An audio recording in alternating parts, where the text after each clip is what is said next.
यंदाचं वर्ष हे एल निनोचं वर्ष आहे आणि यामुळेच कुठंतरी राज्यभरामध्ये देशभरामध्ये पाऊसमान कमी होणार आहे. नेमकी या वर्षीच्या मान्सूनची काय परिस्थिती आहे, येणाऱ्या दिवसांमध्ये पाऊस कसा असणार आहे या संदर्भात माहिती देण्यासाठी परभणीच्या वसंतराव नाईक मराठवाडा कृषी विद्यापीठाच्या हवामानशास्त्र विभागाचे प्रमुख डॉक्टर कैलास डाकोरे सर, कशा पद्धतीनं आता पावसाचं पुढचं मार्गक्रमण असणार आहे, मान्सूनपूर्व पाऊस आणि मान्सूनचा पाऊस केव्हापर्यंत आपल्याकडे येऊ शकतो? जसं आपलं काल शुक्रवारच्या दिवशीच आमचे जे भारतीय हवामान विभागाकडून आपल्याला जो हवामानाचा अंदाज प्राप्त झाला आहे, त्यात दोन्ही प्रकारचे हवामान अंदाज आहेत. एक तर सध्याच्या 5 दिवसाचा आणि त्याच्या पुढच्या एक साधारणतः दोन आठवड्याचा. तर 5 दिवसामध्ये असं आहे की सध्या आपण पाहतोय की कालपासूनच संध्याकाळपासून प्री मान्सून ॲक्टिव्हिटीज, थंडरस्टॉर्म आहेत, कुठं पाऊस पडतोय. परभणी तिथं 9 मिलीमीटरची पावसाची नोंद झाली. तसंच आज पण बऱ्याच ठिकाणी पावसाची नोंद आहे. तर ह्या ॲक्टिव्हिटी ह्या 2-3 दिवस असंच चालणार आहेत.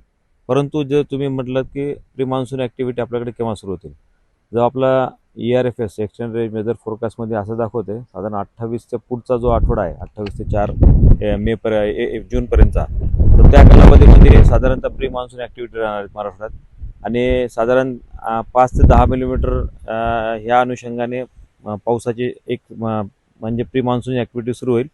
परंतु ती ॲक्टिव्हिटी असं नाही की सर्वत्र राहील, जिल्ह्यामध्ये काही काही ठिकाणी ती पडत राहील आणि त्या आठवड्यामध्ये म्हणजे जो शेवटचा आता मेचा आठवडा आणि पहिला जूनचा त्यात येणारे 3-4 दिवस, ह्या कालखंडामध्ये आपल्याकडे प्री मान्सून ॲक्टिव्हिटी सुरू होती. त्यामुळे आता मान्सून पूर्व पाऊस मागच्या वर्षी आपण बघितला तर मोठ्या प्रमाणात झाला होता आणि त्याच्यावर पेरण्या शेतकरी करू लागले. यावर्षी शेतकऱ्यांनी केव्हा पेरणी करायला पाहिजे, किती पाऊस होणं गरजेचं आहे आणि होणार आहे का ते? तुमचा प्रश्न अगदी बरोबर आहे. गेल्या वर्षी कंडिशन फार वेगळी होती. 15 मे ते 30 मे ह्या कालखंडामध्ये फार मोठ्या प्रमाणात महाराष्ट्रात पाऊस झाला होता आणि यावर्षी तसा प्रकारची कंडिशन नाही आहे. परंतु शेतकऱ्यांना एवढंच आवाहन करतो की आपलं साधारण 75 ते 100 मिलीमीटर पाऊस झाल्याशिवाय आपण बिलकुल पेरणी करू नये. आणि प्री मान्सून ॲक्टिव्हिटीमध्ये जरी पाऊस झाला तरी आपल्याला मान्सूनचं आगमन आपण सध्या पाहतोय की अंदमानमध्ये मान्सून आलेला आहे साधारण 4 दिवस अगोदर. तसाच तो प्रोग्रेस करत केरळमध्ये सुद्धा एक 4 दिवस अगोदर येण्याची शक्यता आहे. होपफुली ह्या स्पीडनं जर आला तर आपल्याकडे पण आपला जो नॉर्मल आहे 10 ते 12 जूनचं, ह्याच्या अगोदर 2-3 दिवस जसं येण्याची शक्यता आहे किंवा नाही हे आपल्याला कळणार त्या पुढच्या कालावधीमध्ये. परंतु आपला जो कालखंड आहे त्या कालखंडापर्यंत तो निश्चितपणाने 10 ते 12 जूनपर्यंत येईल आणि आपल्याला जो मी जसं सांगितलं की पेरणी कधी करायची, तर 75 ते 100 मिलीमीटर झाल्याशिवाय आपण पेरणी करू नये. कसं असणार आहे आता मान्सून आल्याच्या नंतर ते पाऊस मान्सूनचा कसा राहील आणि पुढच्या महिन्यांचं कसं असणार आहे प्रेडिक्शन? जसं 13 एप्रिल 2026ला भारतीय हवामान विभागाने त्यांचा जो दीर्घकालीन सीझनल फोरकास्ट रिलीज केला, त्यामध्ये असं सांगितलं की यावर्षी मान्सून हा कमी आहे आणि विशेष करून आपला महाराष्ट्रात विचार केला मराठवाड्यात तर बाकीच्या आपल्या 4 विभागापैकी आपल्या महाराष्ट्रामध्येच तो कमी आहे. आणि त्याचं डिस्ट्रीब्युशन वाईज बघायला गेलं तर असं दिसतंय की एल निनोचा इफेक्ट हा न्यूट्रल आहे जून एंडपर्यंत. जुलैपासून तो एल निनोचा इफेक्ट सुरू होतोय. याचा अर्थ आहे की जुलैपासून आपला थोडा पाऊसमान कमी होण्याची शक्यता आहे. जुलै ऑगस्ट आपल्याला पाऊस राहील.